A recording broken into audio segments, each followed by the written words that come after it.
ଶିକାରରୁ ଆସିଥିବା ବିଜୁ ଜନତା ଦଳର ସାମୂହିକ ସଂଗଠନ ସମସ୍ତଙ୍କୁ ମୋ ଗୁରୁଜନ ମାନଙ୍କୁ ଯୋଡ଼ ହସ୍ତରେ ନମସ୍କାର। ଏବଂ ବିଜୁ ଜନତା ଦଳ ଗୋଟେ ଏମିତି ଶକ୍ତିଶାଳୀ ଦଳ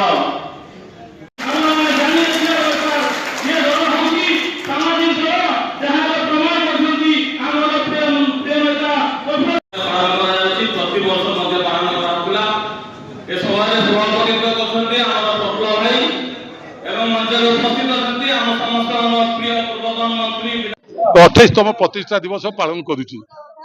ये विरोधी दल रही भी जेभली उत्साह सहित आज भद्रक में पालन करागला भद्रक विधानसभा निर्वाचन मंडली तरफ आपण निजे अनुभव करें लोक मैंने बर्तमान सुधा नवीन बाबू को भल पाँच दल को भल पाँच जहाँफल आज टाउन हल भरपूर होगी मोटरसाइकेल रैली भरपूर होगी आज जो कार्यक्रम है लोक निजे निजे आसके आनी ना ये प्रमाण करदेला जे विजु जनता दल वर्तमान सुधा एक लोकप्रिय दल एवं नवीन पट्टनायक होती लोकप्रिय नेता एवं नवीन बाबू समय जो कार्यक्रम आम भद्रक जिला होता समग्र राज्य होता आम लोक मैंने उपलब्धि कर आज से भावुं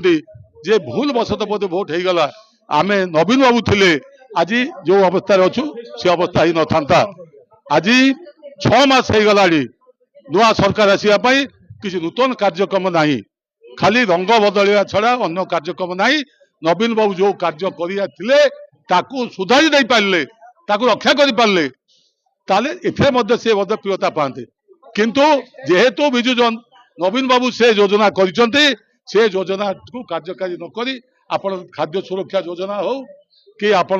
देखुवे आमर जो रहा विजु स्वास्थ्य कल्याण योजना हो ये केते प्रियता अर्जन करथिला जणे हेले लोक को मरिया को दिया जीवो नाही। ये 28तम प्रतिष्ठा दिवस अवसर में समस्त अनेक अनेक अभिनंदन शुभेच्छा ज्ञापन करुच्ची। आपण माने जानिथिबे विगत 5 वर्ष रे मैं सांसद थी अनेक काम हाथ को नि विभिन्न समय संसद भवन में आमर जो भद्रक मोर जो पार्लियामेंट सेगमेंट रे जे विभिन्न समस्या नहीं संसद भवन में उपस्थापन करिछि। आपण माने जानिथिबे एठी जो मेडिकल कॉलेज ठारू आरंभ करी एवं टेक्सटाइल पार्क जहाँकि धामनगर छपरे आज आज आमर जो केंद्र सरकार आज हवा को जाऊँगी मुझे दाबी रखी जो कोरोना समय ओडिया दाबी रखी विभिन्न मंत्री पाखक जाई दाबी रखी आज सक्सेस हवा को जाऊँगी। आमर ये अच्छा प्रिय विधायक थे प्रफुल्ल सामल महोदय सी विधानसभा दाबी रखी आमर जो दल सभापति श्रीजुत नवीन पट्टनायक महोदय सी 200 एकर जमी जोगाई देते ओडिशा सरकार जो थे नवीन पट्टनायक महोदय ता आज साकार होगा जाऊँगी। अनेक जो शिक्षित युवक युवती से आज निजुक्ति पाइबे तेणु मुझे समस्त को धन्यवाद दूसरी आम जे भद्रक जनसाधारण भद्रकवासी को जे कि आज सफल होगा जाऊँगी मोर जो दाबी फल तेणु मु सब भद्रक जनसाधारण मान सहित अच्छी आपण मान सहित रही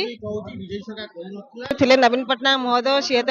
जगह जमी जोगाई देते आम ओडिशा सरकार थे नवीन पट्टनायक महोदय मुझे सांसद थी दाबी रखी सैंक्शन हो सारी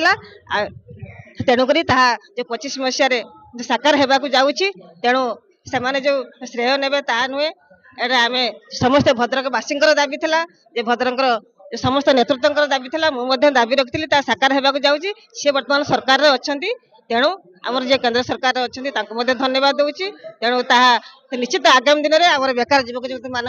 निजुक्ति पाइबे से आर्थिक अवस्था सचल हो पार।